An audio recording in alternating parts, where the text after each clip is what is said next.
नमस्कार, मैं अतुल चतुर्वेदी बोल रहा हूँ फिरोजाबाद से। The wisdom wave with Atul Chaturvedi के एक और एपिसोड में आपका स्वागत है। आज के इस एपिसोड में, या मैं कहूँ कि हो सकता है कि आगे चल के ये एपिसोड कुछ बड़ा हो जाए तो इसको एक से अधिक भागों में भी विभाजित करना पड़े। हम चर्चा करने जा रहे हैं एक ऐसे व्यक्ति और व्यक्तित्व की जिनका जीवन काल जो था वो उनका सतत संघर्ष का काल था, और जितना बड़ा संघर्ष उतनी अच्छी रचनाएं उन्होंने की। अगर मैं कहूं कि वो सरस्वती पुत्र थे तो ये उपमा उन पर बिल्कुल खरी उतरती है। अगर मैं ये कहूं कि वो एक सामान्य भारतीय की संवेदनाओं की और भावनाओं की तो आवाज थे ही, लेकिन साथ में एक भारतीय की परिस्थितियों का जीता जागता चित्रण थे 20वीं शताब्दी में, जो भारतीय लोगों की, सामान्य भारतीय की परिस्थिति थी जिससे सामान्य भारतीय जूझ रहा था। इस एपिसोड में हम चर्चा करने वाले हैं शरीर से हिष्ट पुष्ट, और जितना मजबूत और बड़ा शरीर उससे ज्यादा बड़ा कद उनका काव्य और साहित्य के क्षेत्र में, विद्वता के क्षेत्र में, और उतने ही बड़े अक्खड़ और फक्खड़। यानी कि आप समझ गए होंगे, बात होने जा रही है महाप्राण निराला सूर्यकांत त्रिपाठी निराला जी की। मैं समझता हूं कि जिन लोगों ने हिंदी साहित्य को जरा भी छुआ है, पढ़ा है, उनकी तो बात छोड़िए, जो हिंदी जानते हैं उनका भी निराला जी से कहीं ना कहीं वास्ता पड़ गया होगा। वरदे वीणा वादिनी वरदे, ये निराला जी की ही कृति है। इस चर्चा में निराला जी के विषय में बात होगी, और हम आगे चल के निराला जी के प्रपौत्र डॉक्टर विवेक निराला से भी इस विषय में कुछ चर्चा करेंगे। मैं आपको बता दूं कि निराला जी की वरदे वीणा वादिनी वरदे कविता से तो जैसे सबका परिचय होता है, तो मालूम नहीं कब परिचय हो गया था। मैं कभी हिंदी साहित्य का विद्यार्थी नहीं रहा, लेकिन सिविल सर्विसेज का इम्तहान देने में जब मैंने हिंदी का विषय लिया तो बड़े बड़े लेखकों और कवियों से परिचय हुआ, और उसमें ही मैंने जाना कि निराला जी क्या चीज़ थे, क्या हस्ती थी उनकी। निराला जी की कविताएं सरोज स्मृति और राम की शक्ति पूजा सिविल सर्विसेज के कोर्स में थी, उससे परिचय का प्रारंभ हुआ, और फिर धीरे धीरे उत्सुकता बढ़ती गई कि आखिर कैसा व्यक्ति था, कैसा कवि था ये। जब ज़्यादा जानकारी की तो मालूम पड़ता है कि उनके पिताजी पंडित राम सहाय तिवारी उन्नाव जिले के रहने वाले थे। बैसवाड़ा का ये परिवार था। हाँ, मैं बैसवाड़ा इसलिए कह रहा हूँ कि बैसवाड़े का एक खास मिजाज है। ये पंडित राम सहाय तिवारी बंगाल में महिषादल में रोजगार के लिए गए, वहीं निराला जी का जन्म होता है, और उनकी जन्म तिथि 1896 बसंत पंचमी मानी जाती है। जब मैं निराला जी के विषय में पढ़ रहा था तो मुझे ये भी मालूम पड़ा कि उन्होंने अपने इस शरीर को 15 अक्टूबर 1961 को छोड़ा था, जो निराला जी का बंगाल का समय था। रामकृष्ण परमहंस का प्रभाव था बंगाल पर, विवेकानंद का प्रभाव बंगाल क्या, हिंदुस्तान क्या, दुनिया भर के नौजवानों को प्रभावित कर चुका था। पुनर्जागरण हो चुका था बंगाल में, एक नए किस्म के तेवर थे बंगाल के। इसके साथ ही अभी जैसा मैंने कहा कि बैसवाड़ा का एक अलग मिजाज है। चूँकि बैसवाड़े के लोगों से जब मैं इलाहाबाद और लखनऊ पढ़ रहा था तो काफ़ी मेरा वास्ता रहा, और बाद में रायबरेली रहने वाले लेकिन रणमऊ के रहने वाले शरदेंदु प्रकाश सिंह, जिनको हम लोग इंदु सिंह कहते थे, और दुर्भाग्य से अब वो दुनिया में नहीं है, ये कहते हुए भी बहुत बुरा लगता है। शरदेंदु मेरे रूम पार्टनर थे कॉलवेन तालुकेदास कॉलेज में लखनऊ में, 11वीं क्लास में, 12वीं क्लास में, और फिर इलाहाबाद यूनिवर्सिटी में भी हम लोगों का हॉस्टल अलग था, लेकिन हम लोगों का साथ रहा।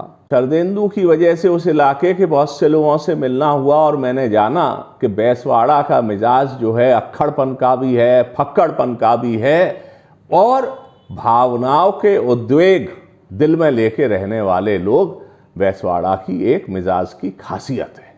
महाप्राण निराला जी इसी बैसवाड़ा के थे और जब बंगाल में उनका जन्म होता है और बंगाल की तमाम लिटरेरी एक्टिविटीज़, माहौल, संस्कृति, इन सब का उन पर प्रभाव पड़ता है और एक अद्भुत शख्सियत लेके ईश्वर ने उनको इस पृथ्वी पे भेजा भी था। उनका एक ऐसा रूप निखर के आया जिसमें विद्वता का उनका कोई सानी नहीं था। लेकिन हाँ, वो उस युग के कवि थे जब सरस्वती और लक्ष्मी का साम्य होना संभव नहीं था। आज जब मैं देखता हूँ सरस्वती पुत्र लोगों पर लक्ष्मी की भी पूरी कृपा है तो मुझे एक तरफ बहुत प्रसन्नता भी होती है, साथ में मुझे याद आते हैं वो बड़े बड़े लोग जो यमुना के किनारे या गंगा के किनारे या त्रिवेणी में संगम के किनारे साहित्य सृजन कर रहे थे, लेकिन लक्ष्मी जी ने उनकी तरफ न कभी झांक के देखा और ना उन्होंने सरस्वती से ध्यान हटा के अपनी निगाहें कभी लक्ष्मी जी की तरफ बढ़ाई। लेकिन शायद इन देवियों में समझौता हुआ और 21वीं शताब्दी में जो सरस्वती पुत्र हैं वो लक्ष्मी जी के भी उतने ही रिश्तेदार हैं और ये अत्यंत खुशी का विषय है, क्योंकि कोई कारण नहीं है कि लक्ष्मी जी की कृपा सरस्वती पुत्रों पर ना हो। निराला जी का विवाह बचपन में हो गया था। पत्नी का नाम मनोहरा देवी था, वो बहुत सुंदर थी। डलमऊ में बैसवाड़ा में निराला जी की ससुराल थी। लेकिन निराला जी का जीवन जैसा मैंने बताया संघर्षों से भरा था। प्रथम विश्व युद्ध के लगभग समाप्ति का समय जब हो रहा था तो एक इन्फ्लुएंजा की बीमारी ने, महामारी ने, जैसा भी हम लोगों ने कोविड की बीमारी को बहुत नज़दीक से उसका अंग बन के देखा, ऐसे ही इन्फ्लुएंजा की बीमारी ने लगभग 100 साल पहले अपने काले आंचल में मानवता को समेटा था। हमारे परिवार में भी मृत्यु हुई थी और मुझको याद है अपने बाबा की डायरी की लिखी वो लाइनें कि इस बीमारी में हर मोहल्ले ने, हर परिवार ने आहुति दी और हमारे परिवार से भी आहुति गई। महामारी में निराला जी की पत्नी मनोहरा देवी अपने 4 वर्ष के पुत्र रामकृष्ण तिवारी जी को और पुत्री 1.25 साल की सरोज को छोड़ के चल बसी। निराला जी का इस विषयक किस्सा जब मैंने रामविलास शर्मा जी के संस्मरण में पढ़ा कि उन्होंने बताया कि निराला जी आए और उन्होंने टेलीग्राम देख के रामविलास शर्मा जी से कहा कि सरोज इज़ नो मोर, और निराला जी का चेहरा सफ़ेद फक पड़ गया था। और कितना बड़ा उन पर ये वज्रपात हुआ था कौन कह सकता। और फिर वो घर से चले गए, रामविलास शर्मा जी कहते हैं, और दिन भर न मालूम कहाँ घूमते रहे। ये जो सरोज थीं ये निराला जी की बहुत प्यारी बेटी थी। बेटियां प्यारी होती हैं। निराला जी की आर्थिक स्थिति बहुत अच्छी नहीं थी बल्कि बहुत ख़राब थी। तो उनके पुत्र रामकृष्ण तिवारी जी का मैं एक इंटरव्यू देख रहा था तो उन्होंने बताया कि जब सरोज की शादी की बात हुई तो निराला जी बमुश्किल तमाम खद्दर की एक धोती और ब्लाउज सरोज के लिए और खद्दर की धोती और कुर्ता अपने होने वाले दामाद चंद्रशेखर जी के लिए व्यवस्था कर पाए थे। पहले पंडितों ने इस विवाह का बड़ा विरोध किया क्योंकि श्रावण मास में शुक्र अस्त हो चुका था और जो कि ज्योतिष के हिसाब से उपयुक्त समय नहीं था। लेकिन निराला जी ने ठान लिया था। उन्होंने अपने आंगन में ही इस विवाह को करने का संकल्प लिया।